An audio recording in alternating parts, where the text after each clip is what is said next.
Alright, let's get into it. Did you know Neil Sedaka wrote over 500 songs and had hits in the 1950s, 1960s, and 1970s? That's a career flex, honey. I have to tell you about this. I'm Emma, and today I'm feeling nostalgic, like vinyl on a rainy day nostalgic. We're diving into the world of Neil Sedaka. So, let's talk. Neil Sedaka is the American singer, songwriter, and pianist who basically lived at the top of the pop charts. Born in Brooklyn in 1939, he started in the late 1950s and just kept going. Think, Carol, Calendar Girl, and the eternal earworm Breaking Up is hard to do. His secret sauce, catchy melodies, relatable lyrics, clean vocals, and piano chops that could high-key humble your fave. Let me set the scene. I'm at this retro-themed party. Poodle skirts, pompadours, root beer floats, the whole extra. I'm thinking I'll just pose with the jukebox, get my cue pick, and bounce. Then the DJ drops Calendar Girl. And not me, but me, doing the January-February shoulder shimmy like I was born in 1961. At first I'm embarrassed. Who am I if I can't tell my doo-wop from my Motown? But then the crowd starts singing Happy Birthday, Sweet 16, like it's a group therapy session. And suddenly it clicks. This is time travel music. Zero gatekeeping. Total vibe. By the time Laughter in the Rain came on, people who arrived as strangers were swaying shoulder to shoulder. That's Sedaka's whole thing. He sneaks joy into the room and dares you not to smile. Okay, let's move on. Who is the man behind the bops? Neil grew up in Brooklyn, studied classical piano at Juilliard's prep division as a kid, then jumped into the late 1950s pop explosion. He even started in a doo-wop group called the Link Tones, which later became the Tokens. If the name rings a bell, they're the group famous for The Lion Sleeps Tonight. He left to go solo in 1957, and boom, The Diary hits, then Carol in 1959, and he's international. The Brill Building, by the way, is that legendary New York hit factory where songwriters churned out classics in the 1950s and 1960s. Sedaka was part of that ecosystem, and it shows. Tight structure, killer hooks, no filler. Also, his recordings weren't just English. He was out here doing Italian, Japanese, Hebrew, French, global before Instagram made it a strategy. Now, the key people. First, Howard Greenfield, his teen lyricist partner. They basically grew up together professionally and wrote the early hits. Stupid Cupid, which Connie Francis turned into a smash. Carol, inspired by his high school girlfriend Carole King. Yes, that Carole King, the future tapestry icon. This is like if your prom date later becomes a Hall of Famer and your breakup turns into rent money. Then in the 1970s, enter Phil Cody, the lyricist who helped Sedaka pivot into grown-up pop. Think Solitaire, a heartbreaker that Andy Williams turned into a UK hit, and the Carpenters made a US favorite.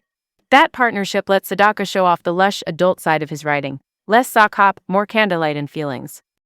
And we cannot skip Elton John. You know Elton, pop god, platform boots, piano hurricane.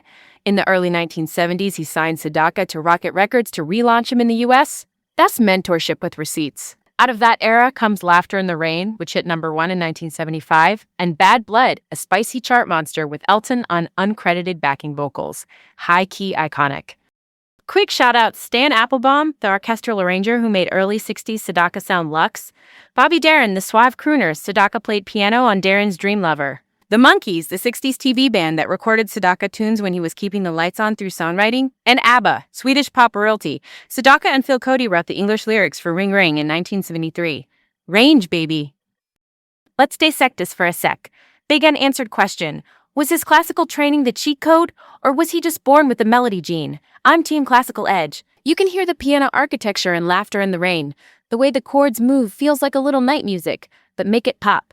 Breaking Up is hard to do is the gad. He did it twice. First as a 1962 up-tempo bop that went no. 1. Then in the mid-1970s, he slowed it into a ballad and hit the top 10 again. Same song, two moods, both charting.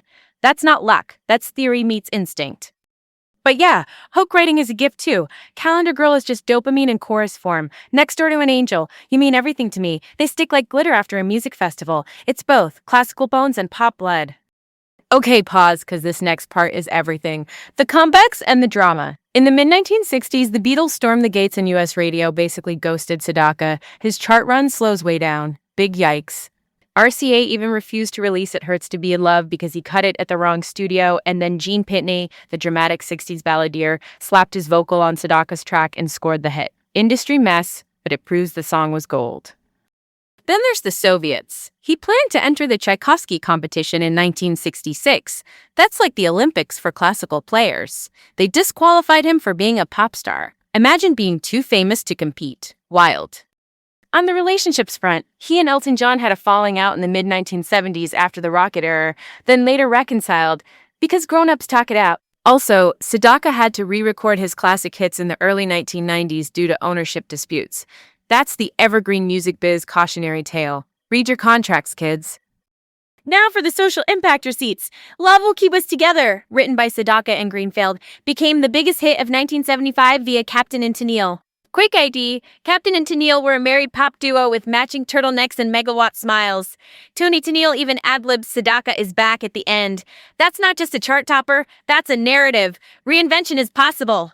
Also, Amarillo with Tony Christie, the UK belter, turned into a sing-along classic overseas. His pen kept other people's careers shiny. And yes, he could be playful about his legacy. He even did a kid's spin on Breaking Up Is Hard to Do called Waking Up Is Hard to Do. That is dad joke excellence and I respect it. Plus, he kept recording in multiple languages and later took to social media with mini concerts, a glow up into the digital age. One more thing that hits deeper, The Immigrant 1975. He wrote it inspired by his parents' story and by John Lennon's very public immigration battles. Lennon, of course, the Beatle turned solo peace activist. The song topped the adult contemporary chart. That's pop music stepping into civic feelings, not just a bop, a statement. Let's jump to the next thing. Why does Sedaka still matter in pop culture today? Weddings still spin Love Will Keep Us Together. Movies and TV keep pulling Breaking Up Is Hard to Do when they want a breakup montage with heart. And when a veteran artist goes viral for a cozy at-home piano clip, that's Sedaka's blueprint. Craft is forever, trends are mid.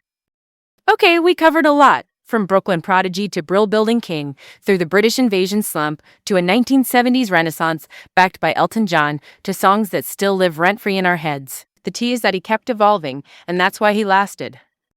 Next, we've got a tease. I'm thinking we peek into another pop architect from the same orbit, maybe Carole King, the songwriter turned superstar who redefined 1970s intimacy. You want it? I want it.